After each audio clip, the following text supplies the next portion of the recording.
Okay, so now we continue to the next topic. It's called recurrence relation. So as you see here, we already have a sequence, but let us figure what this sequence have. If we try to look at whether there is a fixed difference between a term to another term, I don't think we can find it. For example, here, from 1 to 2, there are 1 difference. From 2 to 8, 6. 8 to 28 is 20.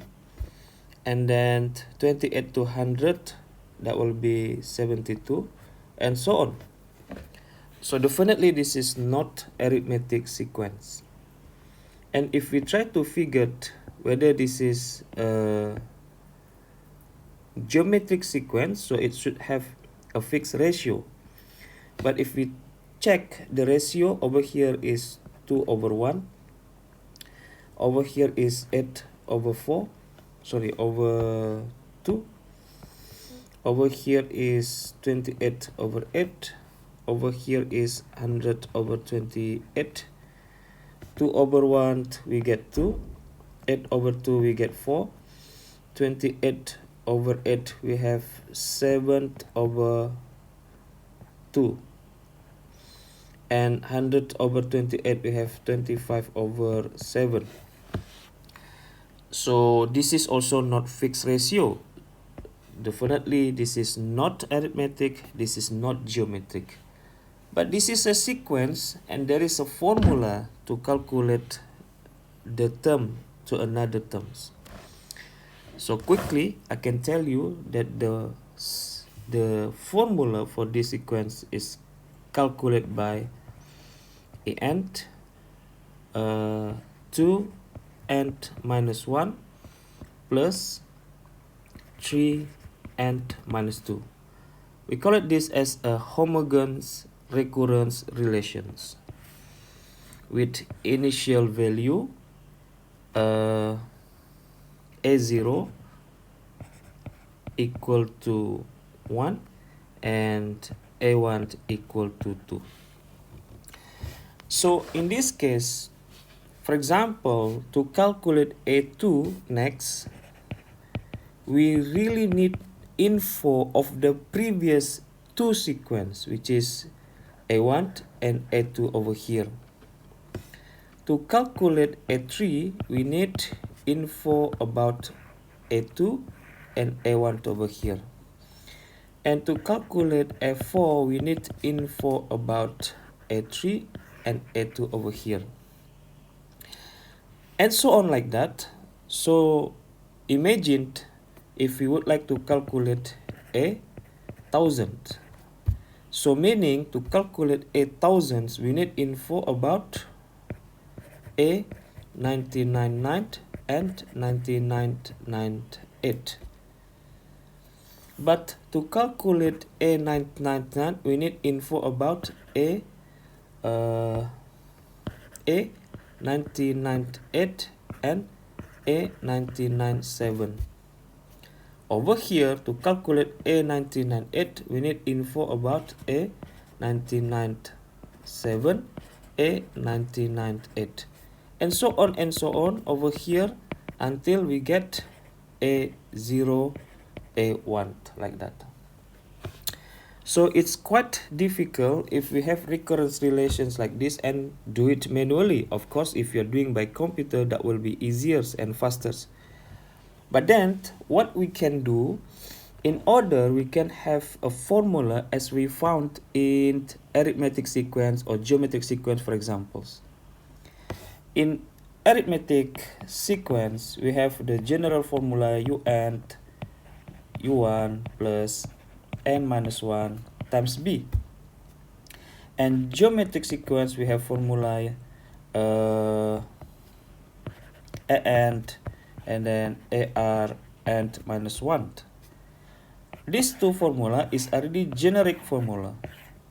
What I'm trying to say, for examples, we have on arithmetic sequence. To calculate U100, what you need to know is only two info, who is the U1 and who is the B. That's all. You doesn't need to know who is U99, who is U98, who is U97, who is U96, and so on. We doesn't need that info. The only info is needed, importantly, is only U1 and B. The same one also for geometric sequence. Regardless what terms you want to calculate, what we would like to know is only A and R. Now, since most of recurrence relations will be presented in this model or formula where we count, for example, A1 with the information of A0 and A2 with the informations of A1 and A3 with the informations of A2. So it will be quite complex when we would like to count the bigger terms, for example, like this. So what we would like to show in here, how from this unique formula or sequence of the recurrence relations, we can get the general one in order it will be easier for us to calculate term to another term without need knowing what will be the precedence terms before that. So this is what we would like to do. Okay, so I'm going to show you the step one by one in here. So let's see, we have given the recurrence relations earlier, and as 2n minus 1 plus 3 and minus 2, and given initial value a0 as 1 and a1 as 2. So this is the very minimum info that we need to get, or data that we need to get in order we can find the general terms or the general formula for this particular sequence. All right. So first thing to do, the general solution is obtained by first finding its characteristic polynomial. So we need to find out the characteristic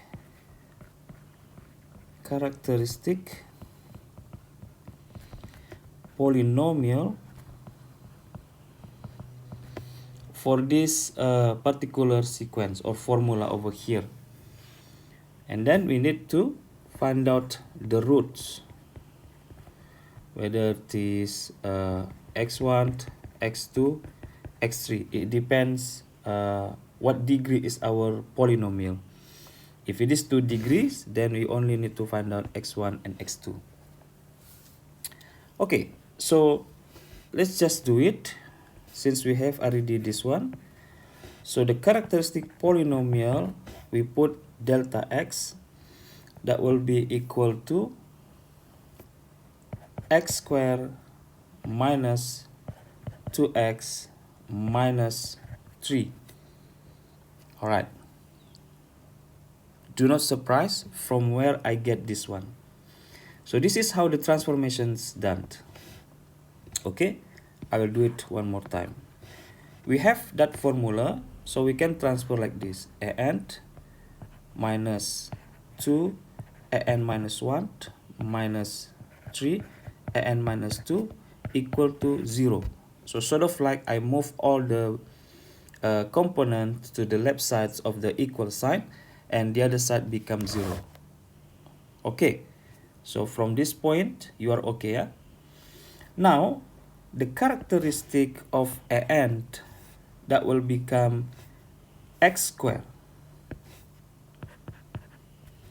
The characteristic of an minus 1, that will become x. And the characteristic an minus 2, that will be the constant. So it doesn't have any variable. So if we transferred, over here we're supposed to have 1, right? But you know, 1 never been written, because whatever 1 you times with multiply, that will be the same value. So if we put back, then we are going to have x squared minus 2x minus 3 equal to 0. This is the first transformation. Okay, so to find the root, this is what we need to do. The characteristic polynomial ax squared 2x minus 3. So if we factorize this one, how we factorize this polynomial into the roots? Okay, I'm not sure how I can tell you this, but this is it. Let me highlight minus 2 and minus 3. This is the root polynomial. I'm sure you already studied this before in the previous school or degree qualifications. So we have minus 2 and we have minus 3. So you have to find two numbers. What are the numbers? If you total, they should become minus 2. If you multiplied, then they should become if you multiplied, they should become minus 3. You total the two number become minus 2. You multiply the two number become minus 3. So what you need to do is look at the multiplications, minus 3. So factorize this number. So you have 3. If you factorize this number, what will be the factorization? So the factorization of 3 is a prime number. So the factorization definitely only 1 and 3. Right. So what will be the sign in here? If you multiply, become minus 3. So if you put here minus 1, so minus 1 times 3, you got minus 3. So you already have here minus 3.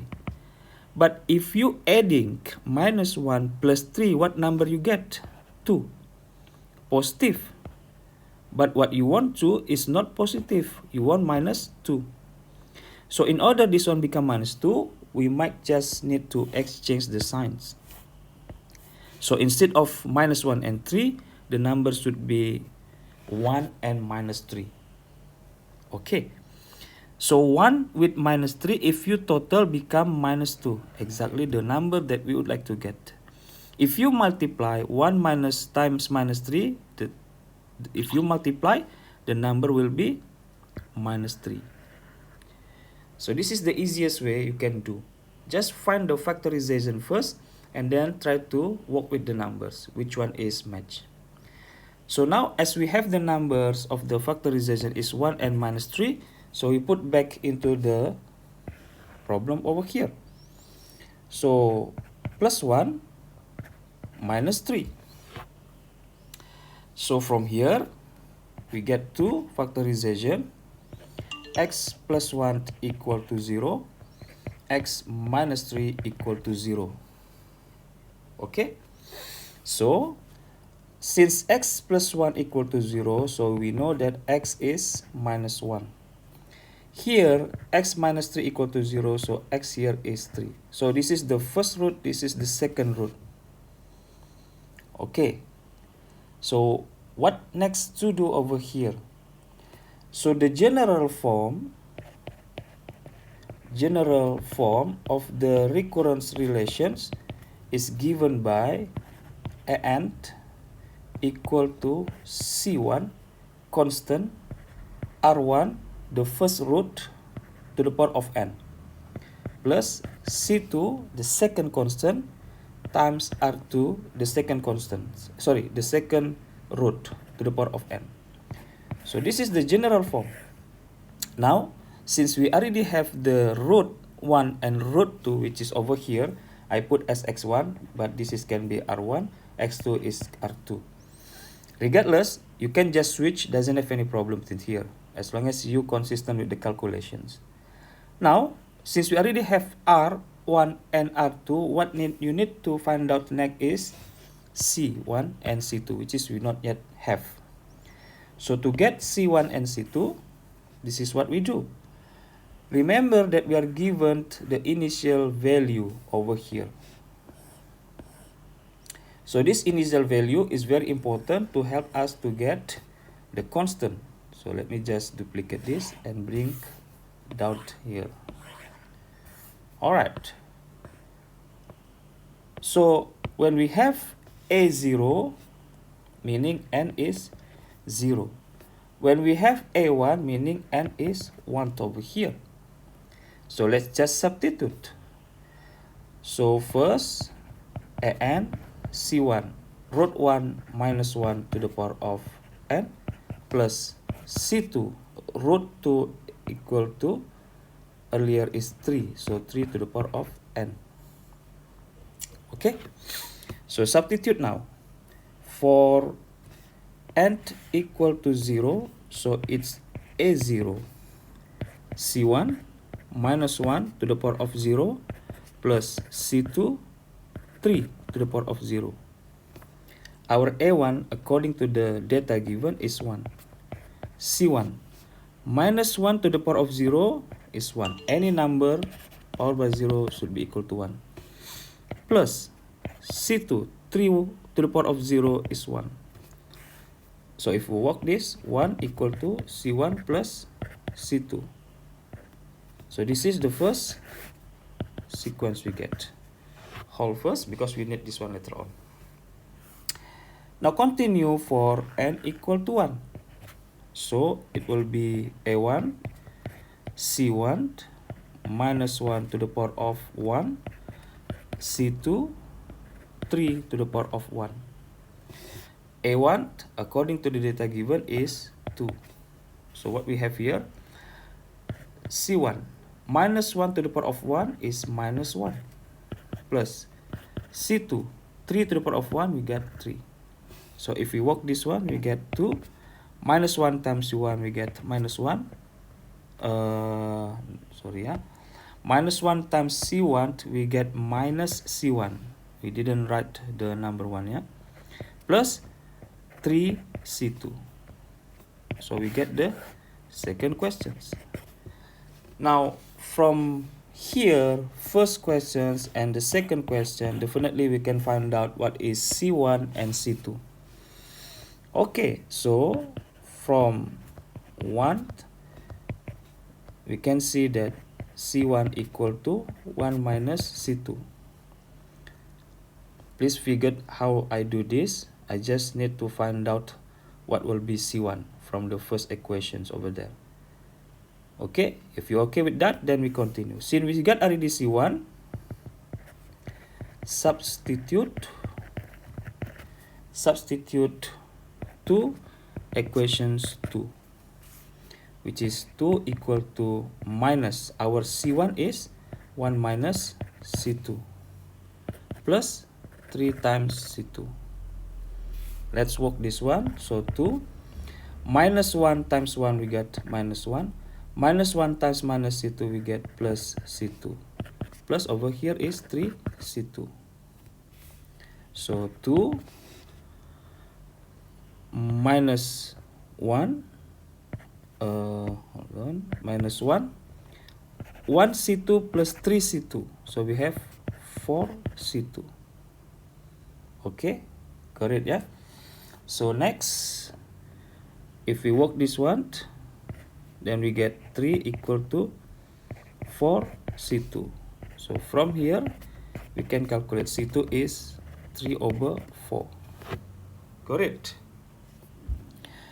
So since we get C2 3 over 4, definitely we can calculate what will be C1 using this formula. Let me highlight.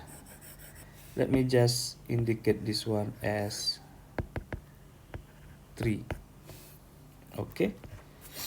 So substitute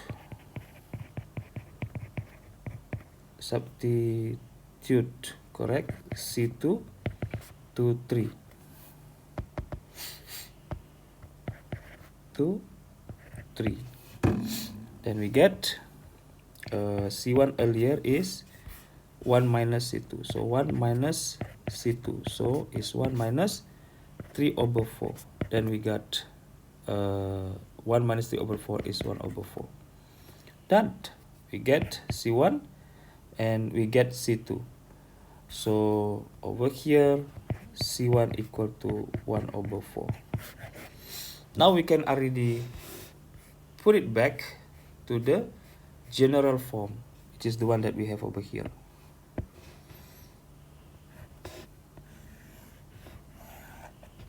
Okay, so let me just copy paste this one.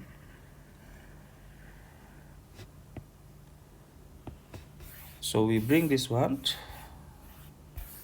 and substitute the value for C1 and C2. Now with this one we can get an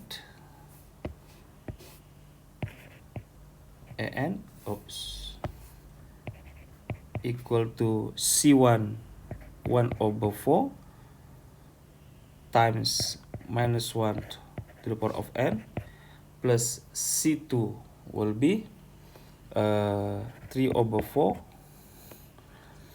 times 3 to the power of n. So this is it, the general formula for the particular or unique sequence earlier. Where is it just now? This one. Okay, let me just copy and we bring down so you can see them side to side.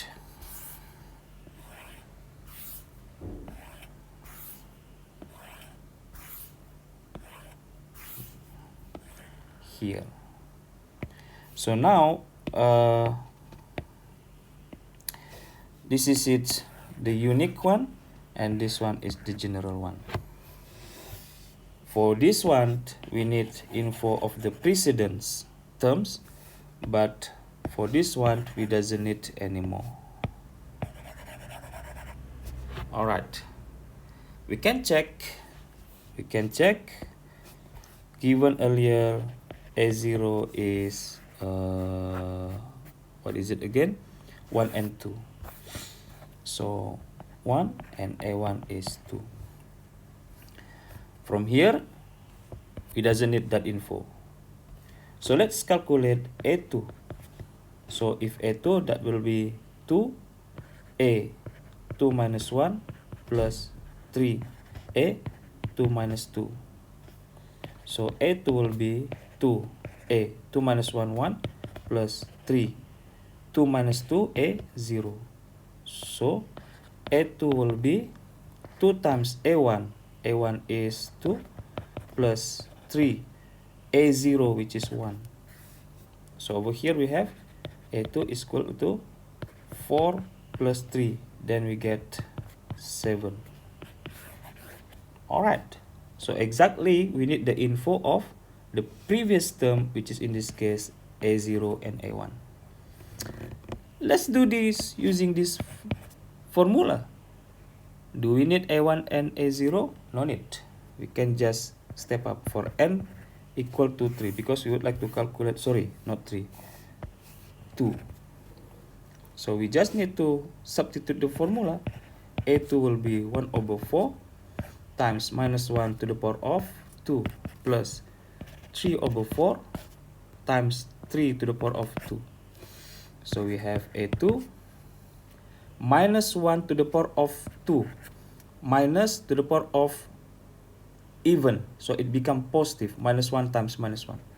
So we have 1 over 4 over here times 3 over 4, 3 to the power of 2, we got 9.